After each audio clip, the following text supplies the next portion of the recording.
Hey, welcome back. I'm betting that if you clicked on this video, you have had an extremely similar experience to what I'm about to describe. Recently, I found myself struggling to make a decision. I had saved up about $3,000 to make some sort of significant upgrade to my studio space. As fate would have it, I also found an excellent deal on a pair of barefoot footprint monitors. Now, I'm a total gear nerd. I love gear, I love watching videos about it, I love buying it, I love selling it, I love borrowing it, I love learning about it, even things I'll never own. I just love it as entertainment. Now, that being the case, several years back, I did make a move that at the time felt extremely risky. I went from having the typical spaceship pedal board, dual amps, tube amps of course, you gotta have stereo amps, the typical massive guitar rig, and I decided that I was tired of constantly chasing tone. So I sold off all of the analog gear that I had and I purchased a Helix. Now, I ended up loving the Helix way more than I expected. I was extremely skeptical.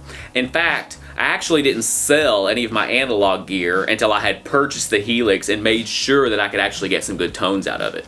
The main reason I made that jump was because I wanted to focus more on making great music than chasing down the next guitar pedal or the next cable or the next Strymon this or that. I love you, Strymon, though. You make great stuff, even plugins. I wanted to focus more on actually making music and less on the gear involved in making music. So because I love the Helix, when I went to put together my studio for the first time, I decided to take a similar approach. So I essentially became somewhat of a purist in the sense of digital. I went 100% digital. I didn't want anything analog anymore. And this was around the same time I was putting together my studio. So I wanted to approach my studio in exactly the same kind of way. I wanted to focus more on creating music, using my ears, learning new techniques to get the sounds that I'm looking for rather than hunting down more and more gear. So I took a very minimalistic approach to purchasing the gear for my studio. I really prioritized software, VIs, because they're consistent. You know they're gonna work. I wasn't gonna have to worry about blown tubes or biasing amps or any of that technical stuff. I wanted instruments that just worked. I wanted VIs that I could always depend on. And let's not forget, especially when you're talking about guitars, drums, basses, volume is always an issue, but not with digital versions. I'm able to control the volume, have consistency, dependability. I can make music. That's the goal, right? Isn't that the goal of all this, to actually make some music? But deep in my core, I still love gear. So when this pair of barefoot monitors came up, it felt like the opportunity, like this is the one place where I actually can invest money and it makes sense. Like reference monitors are a piece of gear that you just have to have. So wouldn't it make sense to buy the absolute best monitors that I can afford? There's only one problem though. I had not yet acoustically treated my space. Now I don't know about you, but before this experience, I did not consider acoustic panels as gear. And they aren't cheap either. I decided to go to the internet and price out what it would actually cost to treat the space that I'm in based on the size and shape of it. And as fate would have it, guess how much it was gonna cost to fill my space with the correct number of panels? About $3,000. So here I am, an absolute gear nerd. I have found a great deal. I'm not seeing it anywhere else. I can actually use this piece of gear. It's gonna be a massive upgrade because currently I'm using a pair of pretty budget monitors. At the time that I found this great deal, I was actually using these old version 1 Kali Audio LP8s. These actually sound great. They only have one major drawback, and that's the noise floor. If you've ever turned these monitors on, you'll know, and you can even go into forums online and read about this, there's a really common problem where people talk about the hiss that you experience with these speakers. Now that hiss by no means made them unusable, but it definitely made it kind of difficult because I found myself trying to take the hiss out of different tracks, only to later realize that it was nothing in my mix. It was actually the speakers themselves that were creating the noise. So how do I choose? This beautiful, amazing piece of gear for this gear nerd, or take that $3,000 that you wanted to buy something fun with and instead purchase acoustic treatment. I knew what I wanted, but deep down inside, I knew what I had to do. So I placed my order and I waited for the acoustic panels. So why did I make that decision? Why would I prioritize acoustic treatment over a set of monitors that were gonna cost me $3,000 but retail for $5,000 and there's taxes involved? Wouldn't having a pair of premium monitors help me create premium mixes? In theory they would, but the problem is, if your room is untreated, you can't actually hear the monitors you have in your space. If you put them in an untreated room, the problem is you can't actually hear the monitors because all you can hear is the room. In fact, I came across a guy on TikTok the other day asking the question, how come when I do exactly what I see other people doing in videos and in courses, in their mixes, I can make the exact same moves, and no matter what I do, it never sounds right. That is a telltale sign that you are probably mixing in a space that does not have proper acoustic treatment. If you try to mix in a room that has no treatment, you're probably hearing just as much noise from the room as you are the reference monitors. It's almost like someone's talking to you while you're trying to mix. All of the sound that comes out of the speakers is bouncing around the room back to your ears at different times. You'll experience things like a ton of reflections, low end buildup, room modes causing you issues. The list goes on and on. If you're mixing at home, you've probably experienced the phenomenon of having to bounce 30, 40, 50 mixes and test them in a lot of different places. Now, you should always reference your mix in more than one place, use multiple sets of monitors, check it on headphones, check it on cell phones, but there's definitely a time in your mix where you realize I'm probably doing way too many mixes and something must be wrong. You're making adjustments and you can't hear them. You're boosting things and you're cutting things, but it doesn't really sound all that different even though you're making pretty dramatic changes to your mix.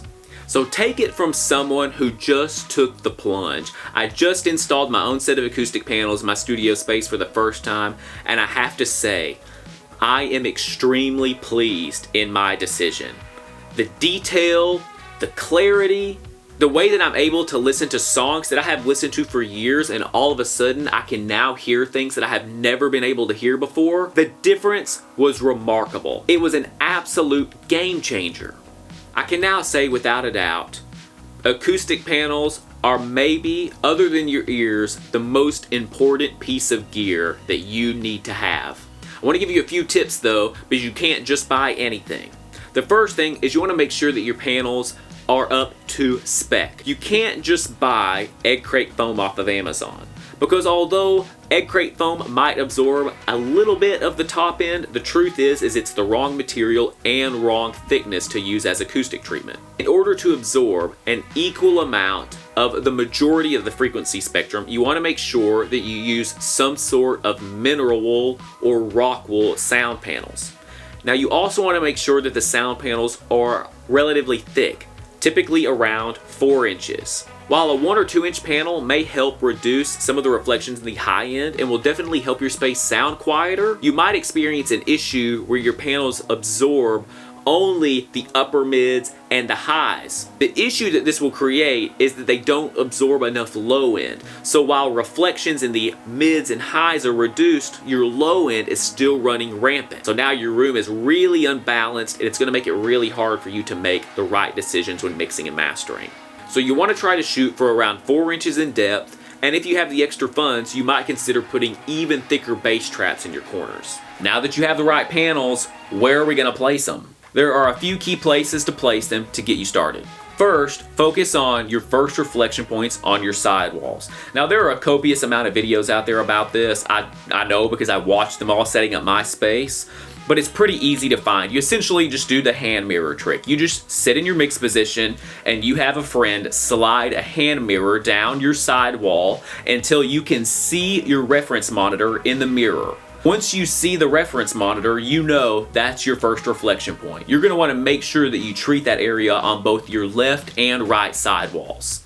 Now you also want to consider the wall behind your mix position. Assuming that your monitors are firing the length of the room, of course, sound is going to bounce off the back wall and eventually make its way back to your ears. So the back wall is extremely susceptible to creating really, really bad reflections. So you want to make sure that you treat this space with either absorption or diffusion. And there's a much deeper conversation to have about when you should use each of these methods, but we'll talk more about that in a different video. The third place you want to treat is directly above your mix position. Having a ceiling cloud will make a dramatic difference in how well you are able to hear your mixes, because just like your left and right side walls, the ceiling above you also reflects back to your ears just like the sidewalls do. So hanging a ceiling cloud above your mix position is going to keep sound from bouncing off the ceiling and then hitting your ears at a different time than the sound leaving your speakers hit your ears. So treating your sidewalls, your back wall, and your ceiling is going to make a dramatic difference in your ability to hear what's coming out of your speakers, and in turn will dramatically improve your mixes, because you're gonna finally be able to hear what's coming out of your speakers. Now you may need a bit more treatment than that. It will depend on the size of your space, other things going on in your space, furniture in your space. There's a lot to consider. I'll throw a link in the description of the panels that I purchased. I bought from ATS Acoustics. They're great panels, but the truth is the manufacturer really doesn't matter. You just wanna make sure that you have the right materials and the right depth. As long as you meet those two things, it doesn't really matter who makes them. I would shop around, find something that's really affordable, find something on sale, and make your purchase. I hope this was helpful to someone on their gear journey. If you're on the fence about purchasing more gear, speakers, hardware, instruments, but you haven't acoustically treated your space yet, I would highly recommend, I promise you, I know it's painful on the front end to not get the instant gratification of a new instrument or a new plug-in or a new piece of gear, but there is nothing that will improve your mixes faster than actually being able to hear what is going on. I definitely consider acoustic panels to be gear now that I've experienced it. Thank you so much for watching. If you haven't already, like, subscribe, hit the bell icon. I'll see you on the next one.